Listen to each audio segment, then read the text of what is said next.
Hello, hello, good evening, good evening. I'm going to give you guys a few minutes to hop on in here. And I promised you guys that I was going to do this.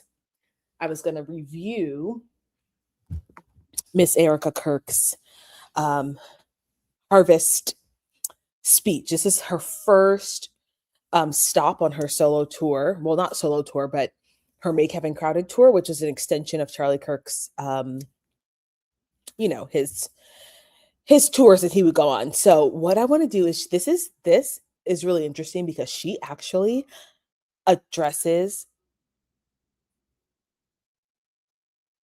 there's people screaming outside. She actually addresses the haters, and she does it in the way that Candace Owens talks about like mean Christian girls. I thought Erika Kirk was like actually quite nice about it, but she does address the haters. She addresses why she didn't take time off. She addresses why she decided to do the media tour. She addresses her clothing. I mean, she goes after it. So we're going to listen to it today, and I'd love to know what you guys think in the chat. And it's not ignorance, it's intentionality. Some people think, oh, you're just being ignorant. No, it's intentionality. It's intentionality with my time and my heart. But what's so fascinating, and as Christians, we know this to be true, there is a curiosity driving force in our culture today that has been completely amplified. And this is where she's talking about Candace Owens. She's talking about the people who are questioning the information about Charlie Kirk's death. So she frames it as curiosity, but she's actually talking about the people who have multiple questions about Charlie Kirk's death. She's essentially saying, don't be so curious or don't be so distracted by the curiosity. And it's fascinating to witness this in real time because you have portions of this world that are saying, look at this, look this direction. Do you like what you see? You can keep going further. You can keep going down this further. Then you have other people that look at this, sensationalize this, look at this. You see it now? So everything is vying for your attention. Everything. Every single thing. And it's literally just goes back to the garden of Adam and Eve. God says, you have the Garden of Eden. Do not eat the fruit from this tree. You have everything else. And then they're like, why not this tree? Fixation on focus on what you can't have when you have all of this. And that is our day and age right now. There's this kind of curiosity that is so innocent and God-given, which is precious, and that's the type where you're searching for more beautiful things and the eternal things, and you're learning and you're pouring into your family and you're operating on a different level. But then there's also this curiosity that just pulls you away from what matters most. And I am seeing it on full display. It invites you to distraction. It feeds your fears. It makes you half of a person. It makes you even question your faith. It puts you in a position where you're reacting, feeling like you have to respond when you actually don't have to respond. That was her way of saying, I'm not responding to you because you're asking meaningless questions. So you have to read between the lines here. Like you don't have to respond. She's right. She does not have to respond to every single accusation that is hurled at her. She doesn't have to. But there are legitimate questions that people are asking that she should respond to. But she's gonna, up the ante in a little bit, but she's very subtle about, attacking. Oh, you can't hear it? You can't hear it? Oh my gosh. Okay, hold on. Let me see if I can try something else. Hold on, you guys. Okay, let me try something else. You guys can't hear me? Let me see.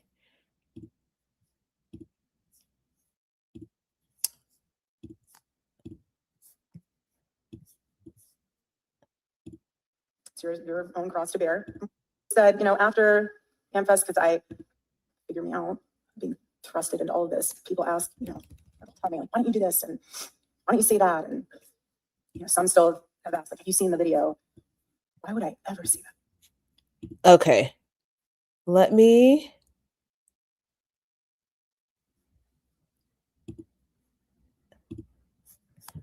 Can you guys hear it now? I don't need to see that. I never want to see it. I will make sure that my kids don't ever see it. Never will see that video. I don't need to see it. I kissed him goodbye. I do not need to see that video. But you always get everyone saying, like, why don't you do this? Why don't you do that? And I respond, like, with all due respect, like, why do I have to?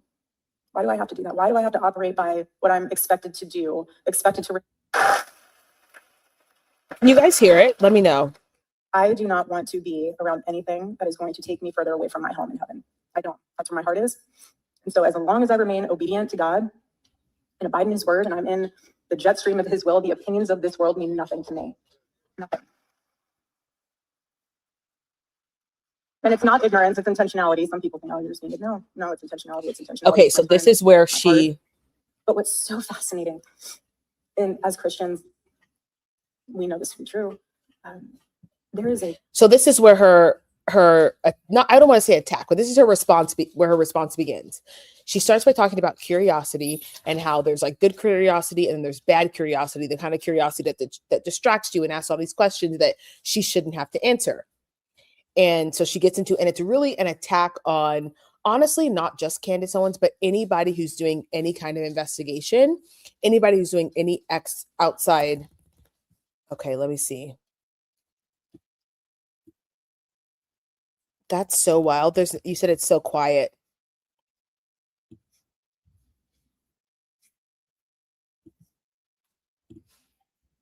Yeah, my volume is all the way up. Oh, it's better? Okay. So let's listen to her. This is where she goes, she launches into her, I don't want to say attack, but she launches into her response. Curiosity, driving force in our culture today that has been completely amplified. It's fascinating to witness this in real time because you have portions of this world that are saying, look at this, look this direction. Do you like what you see? You can keep going further. You can keep going down this further. And you have other people like, look at this, sensationalize this, look at this. You see it now? So everything is vying for your attention. Everything. Every single thing. And it's literally just goes back to the garden of Adam and Eve. It says you have the Garden of Eden. Do not eat the fruit from this tree. You have everything else. And we're like, why not this tree? Fixation on focus on what you can't have when you have all of this. And this is like actually a little bit devious on her part because she is calling people who are fixated on who murdered Charlie. She is in a way calling them committing a cardinal sin. Like she's, the sin that got humanity, in the situation that we're in. So I thought it was very curious that she used that analogy. But yeah, what she's actually saying is you guys are all focused on the wrong thing. You're wondering why, who killed Charlie, and we'll never know. And you should be focused on Jesus. I'm like, you can do both. Like you can both be wondering why our world is so evil that they let a man who just changed his views on some things be murdered. And you can still be completely obsessed with Jesus. It's like those two things are not mutually exclusive. And that is our day and age right now. There's this kind of curiosity that is so innocent and God-given, which is precious. And that's the type where you're searching for more beautiful things and the eternal things, and you're learning and you're pouring into your family and you're operating on a different level. But then there's also this curiosity that just pulls you away from what matters most.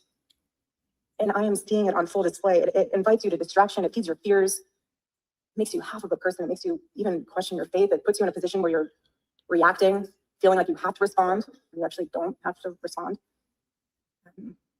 And quite honestly, we live in a culture that is just endlessly curious about things that don't matter. You are endlessly curious about things that don't matter. She is specifically talking about the people who are asking questions. The people who are going down every single rabbit trail. I understand.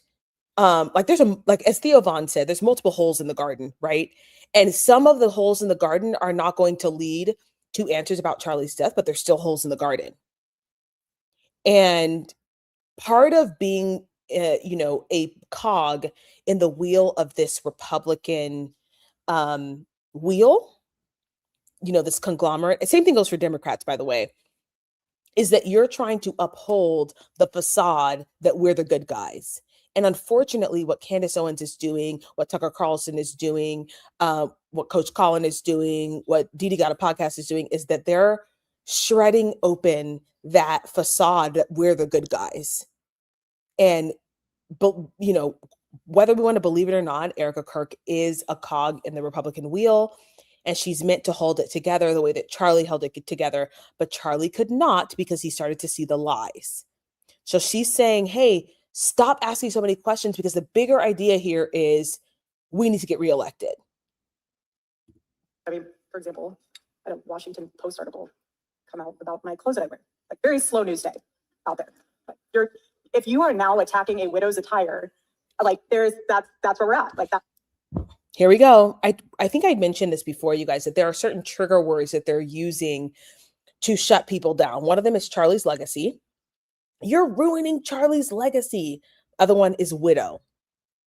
So Ben Shapiro used it, in his speech at AmFest. Oh, you need to side with the widow. And it's like, what? You're messing with the widow's clothes. Like that's the descriptor that they're using to make sure that people feel like, oh, I can't say anything against her. So yes, welcome to being in the limelight, where people will talk about your clothing, where people will talk about the way that you dressed.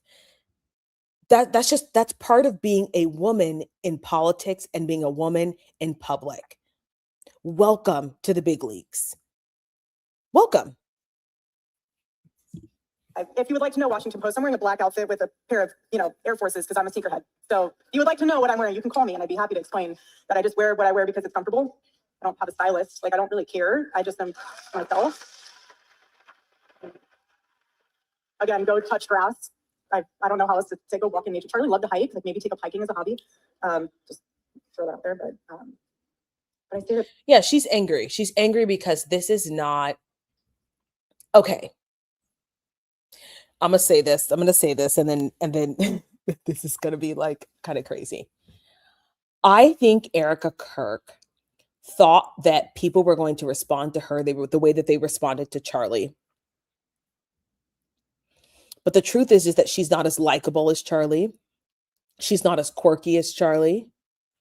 She's not as, dare I say, witty, smart, intelligent, well-spoken as Charlie.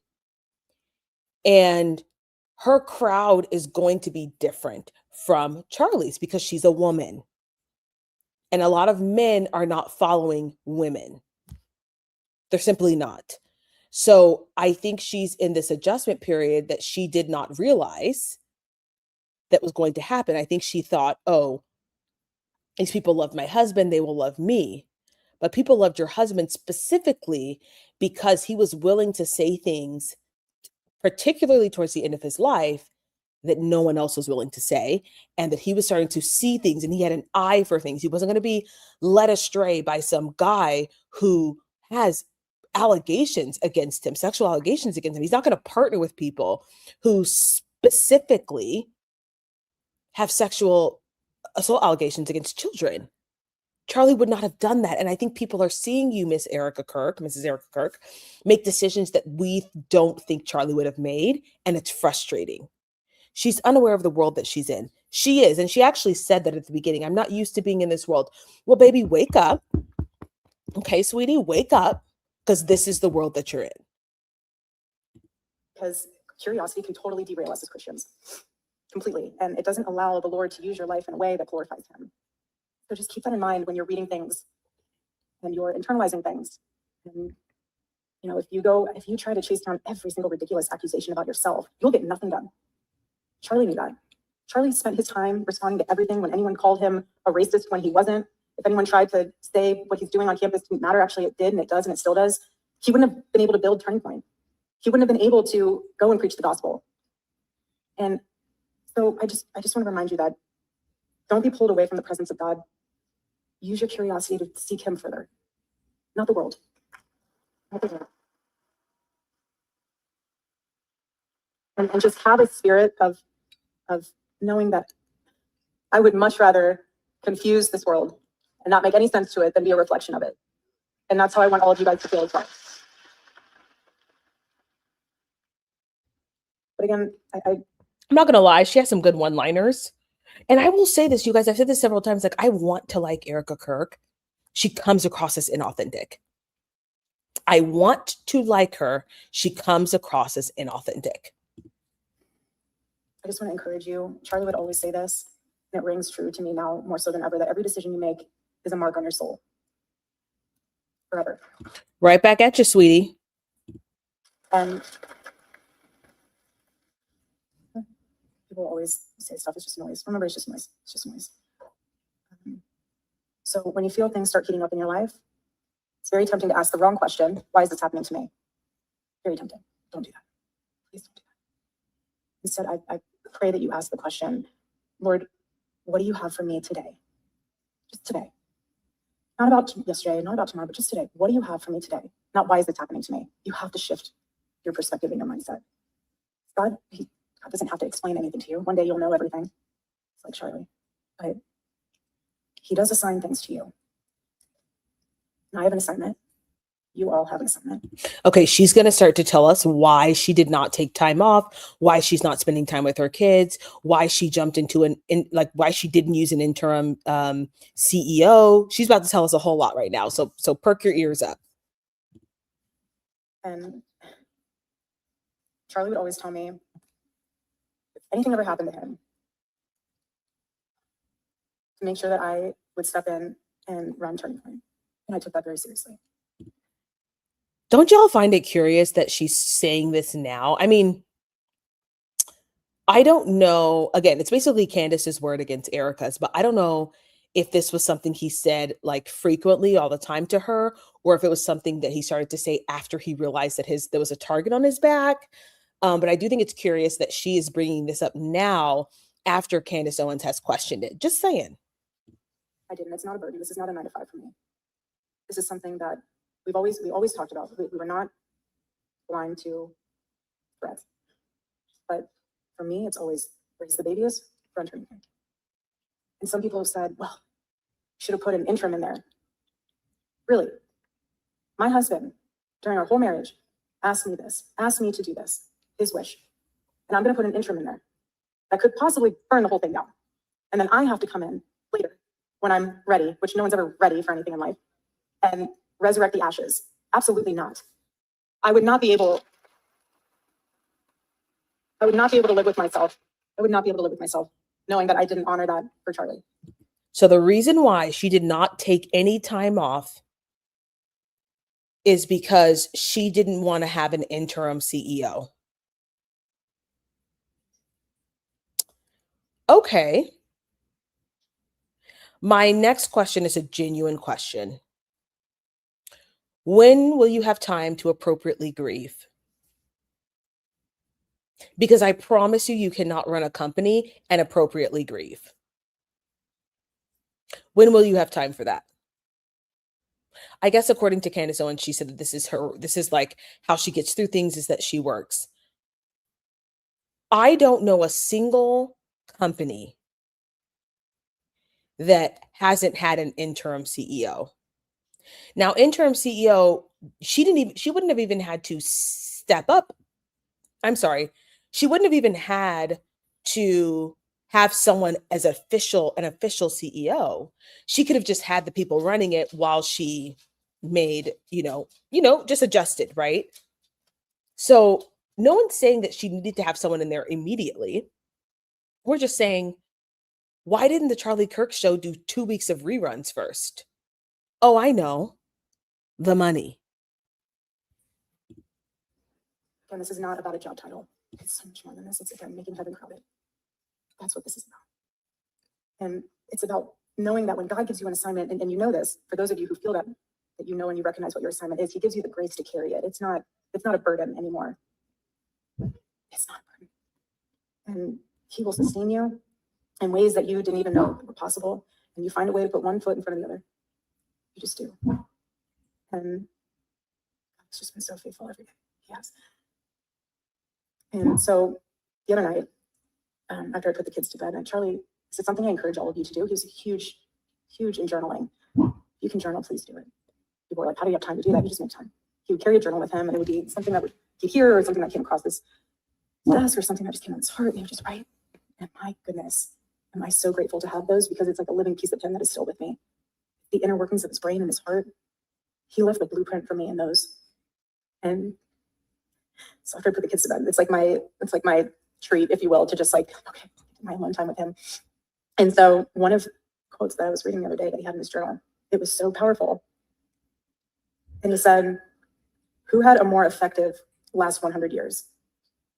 Leftism or Christianity? He said, our ends are different. Good societies are very rare, but we fight evil. So after reading that, the next morning, I'm in one of the Charlie Kirk show prep chats that we have. Again, I do not have social media or news on my phone. I just do not have that bandwidth. Everyone else can absorb it for me. Tell me what I need to know, what I need to hear. That's great, but that's where we're at. I will get to that another time and place. Now's not the time or place. Which is why this is, okay. Good for you, girly. Like, I'm glad you don't have social media on your phone. I've actually considered pulling social media off my phone. Unfortunately, the way your job is set up though, like that was what made Charlie Kirk so amazing, is that he was literally imbibing the news every single day. Very, very, very apt on foreign policy. He was extremely knowledgeable about what was happening within the United States as well as in the world abroad. And this is why TPU has changed, because this is not you, and that's fine. But pretending like that's the case is actually crazy. She mentioned, fighting evil. And I couldn't help but think about the evil that's happening on the beaches of Gaza, right? The beaches of Gaza, the evil that's happening there. We're not fighting against that, right?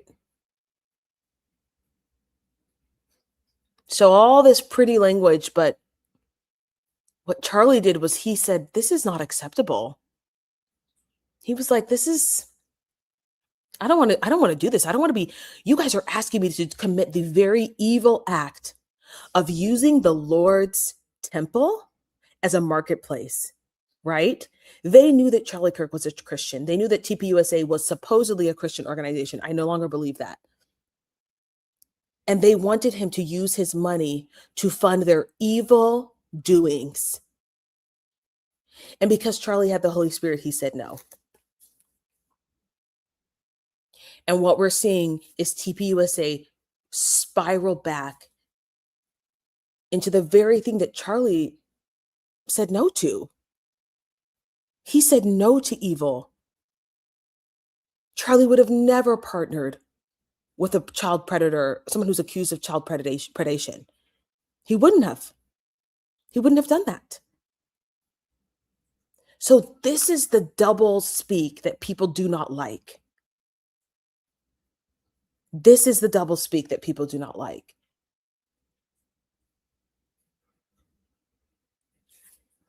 So one of the videos that came into that chat, probably enough, was a clip of Rachel Maddow and Jimmy Kim. I can't even believe saying the names in a church, but together. But it was interesting because he asked her the question, do you think these protests are helping? Personally, I do not. I think it's demonic. But I understood the sentiment of what she said. She was trying to explain the 3.5% rule. And she was basically saying that, in the political science jargon, she was basically saying that when you have 3.5% of the population protesting peacefully, and you're in non-violent protest mode, it is very hard for that to go unnoticed. And it's very hard for that to be tucked back in. It just kind of sparks something. And I thought to myself, Charlie, in a way, in a healthy way, please, mind you, he believed deeply in the power of the faithful few that would rise up and stand for Christ, stand for the church, stand for what's good and what's beautiful in this world, and fight against evil. And it only just takes a small percentage, 3.5%. And I thought to myself, that memorial service for my husband, all of us came together. It did not matter if you were Baptist. It did not matter if you were, me and another one, Pentecostal, Catholic. Didn't matter. You were all there under the banner of Christ. That was important. And I say that because I want this is why this tour exists. It's unifying. It's trying to pull together that collective of 3.5%. And you show the difference of when 3.5% of this nation rises up and prays for this nation and is in revival, compared to the other side of what they think can change this nation, but actually destroy it. The view of that is striking. It's striking, and Charlie knew that. And I just want us, I just want us to understand and realize that the fire of the Holy Spirit is not supposed to be contained within the four walls of the church. It's not. If we want to continue the wildfire of this revival across the nation, our mission is simple. It's always been simple. Always been simple. Okay, that's where I'm going to stop it, because that's actually where she sort of ends her tirade against, the people who are, investigating Charlie Kirk's death. 250 million since his death, and they still use his namesake on YouTube. I want to vomit. Yeah, I mean, they should just change the channel to TPUSA. That's just what people should do. And so, yeah, I don't see a reason why they need to keep using his name. It doesn't make any sense. They can just do TPUSA, and they can, or they can use Erika Kirk's name or whatever. Because Charlie Kirk's no longer on it. But anyway, I just wanted to share that with you guys, because it's not like this idea that I'm not paying attention, it doesn't matter, it's not true. Like, she's obviously paying attention. She's obviously seeing the accusations. I do believe that she, has time away from herself so that she's not constantly online like some of the rest of us, but she does know what's happening. She is responding. She hears the accusations. I'm sure that, people are telling her, hey, your old interviews with boyfriends are resurfacing. Like, what are you doing? What are you going to do about this? Are you going to respond? And I'm sure she'll say, no, I'm not going to say anything. But anyway, so that's that. This was her first speech, quote unquote, for, this Make Heaven Crowded tour. Again, like, where are your children? That's always the question when you have young babies. It's like, okay, are they with you? Of course, I guess she would say, I don't want to tell people that, but I think it's a legitimate question. So, all right, you guys, next video I'm going to do is going to be on the woman who threatened Charlie, because now we know who she is. The woman who threatened Charlie, we know her speech. We know who she is. She's getting a ton of backlash. I believe X actually took down her page. So you can no longer comment on her page. Like, maybe she made it private, but this vile woman has been through the far reaches of the Republican Party. One thing that stood out to me about this woman is that she doesn't use the word God, and that's a uniquely Jewish thing to do, is to not use the word God. So they write it out G blank D. And Lori Cardoza is her name. And so I want to pull together some more information about her, pull together some more videos. She is definitely a Christian Zionist, self-proclaimed, which, again, nothing wrong with that, as long as you're not threatening other people to do that. I don't think that she's actually a Christian. I think that she uses that title to advance her directives and advance her motives, but I don't think she actually believes in the resurrected Jesus Christ, because otherwise you wouldn't be blanking out the O in the word God. That's like not something that Christians, Bible believing Christians, typically do. So anyway, I'm going to pull together some information for that, and make a video on her and just show you guys kind of the vile woman that she is, because she is absolutely vile. And one of the things that I hate as a Christian is when people use the name of the Lord to threaten people, because that's just not how it works. That's not what it's used for. So anyway, you guys, thanks for watching. Don't forget to like this video on your way out, and I will see you guys tomorrow.